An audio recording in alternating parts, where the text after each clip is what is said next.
Assalamualaikum warahmatullahi wabarakatuh. Halo teman-teman, kembali lagi dengan Dunia Halimah. Halo, selamat datang di YouTube channel Dunia Halimah. Pernahkah teman-teman membandingkan pencapaian diri kalian dengan orang lain? Misalnya, wah si A dapat prestasi ini, dapat prestasi itu. Kok aku enggak ya? Kok aku cuman gini-gini aja ya? Temanku yang lain udah kerja, aku belum dapat kerja. Misalnya begitu. Itu sejatinya hal yang wajar ya teman-teman, alami. Tapi ketika kita kerap kali membandingkan diri kita dengan orang lain, ada dampak-dampak yang itu juga merugikan diri kita sendiri. Memang ada dampak positif, tapi juga ada dampak negatif ketika kita membandingkan diri kita dengan orang lain. Sebetulnya membandingkan pencapaian diri sendiri dengan orang lain itu tergolong sebagai salah satu ciri quarter life crisis atau krisis yang dialami di usia seperempat abad, di usia memasuki usia dewasa awal ya teman-teman, sekitar 20-an gitu.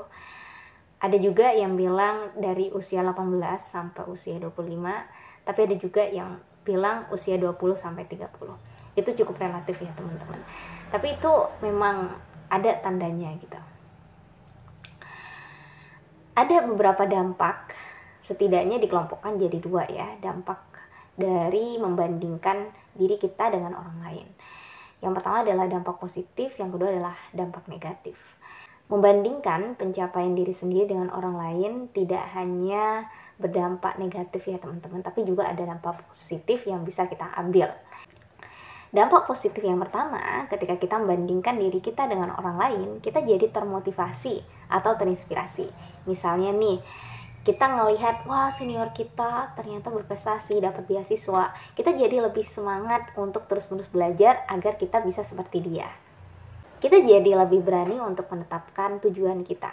Ketika kita ngelihat kesuksesan orang lain, kita jadi ingin dan semangat untuk mencapai tujuan kita. Yang ketiga, ketika kita membandingkan diri kita dengan orang lain, kita jadi mudah memahami diri sendiri dan kita jadi lebih tahu kekurangan kita dan kita fokus pada kekuatan kita. Dampak positif yang keempat, kita jadi jauh lebih bersyukur ketika kita membandingkan diri kita dengan orang lain. Misalnya nih, ketika kita keluar rumah dan kita ngelihat, oh ternyata masih banyak loh orang yang tidak seberuntung aku. Akhirnya kita jadi bersyukur.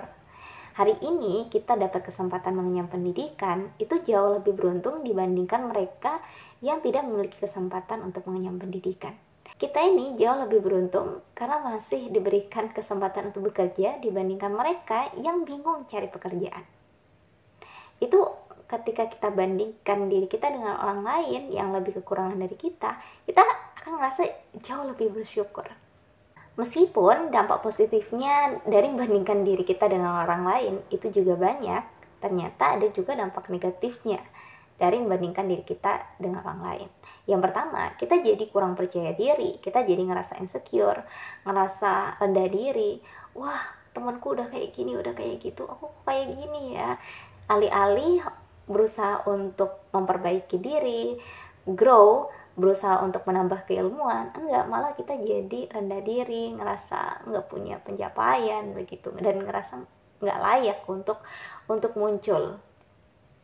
Dampak yang kedua, kita jadi iri hati dan kita tidak merasa puas dengan diri kita sendiri. Bahkan ini berpotensi benci pada orang lain. Padahal kan setiap orang punya kesuksesan sendiri-sendiri ya. Karena kita sering membandingkan dan dampak negatifnya, kita jadi iri tuh sama pencapaian orang lain. Yang ketiga, kita jadi cemas. Melihat pencapaian orang lain di media sosial, kita jadi langsung cemas. Wah, temanku udah nikah, aku kok belum? Temanku udah dapat pekerjaan, aku belum. Jadinya kita nggak fokus tuh sama diri kita sendiri, kita jadi nggak tenang dengan hidup kita. Karena kita terlalu cemas, kita terlalu khawatir melihat kesuksesan orang lain, pencapaian orang lain. Artinya kita hidupnya jadi nggak nyaman tuh gitu.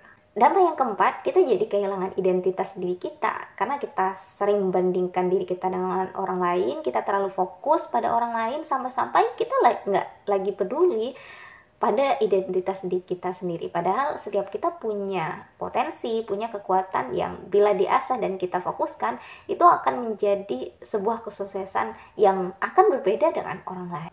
dampak lainnya itu sebetulnya masih banyak lagi teman-teman, seperti merasa hidup ini nggak adil sehingga jadi menyalah-nyalahkan orang lain, alih-alih berusaha untuk merenung bahwa setiap orang itu sebetulnya punya masalah sendiri-sendiri loh, hanya saja mereka nggak mempublikasikan itu gitu. Lalu bagaimana solusinya untuk mengatasi agar kita tidak membandingkan pencapaian diri kita dengan orang lain? Sebetulnya ada banyak cara untuk mengatasi ini. Bahkan kalau kita lihat di media sosial, kemudian kita lihat di website-website gitu, itu banyak banget. Di buku-buku self development itu juga banyak yang memaparkan tentang itu. Tapi ada beberapa nih yang mungkin cocok buat teman-teman. Yang pertama adalah coba cari penyebabnya. Apa sih penyebabnya? Kenapa kok aku jadi ngebandingin diriku dengan orang lain?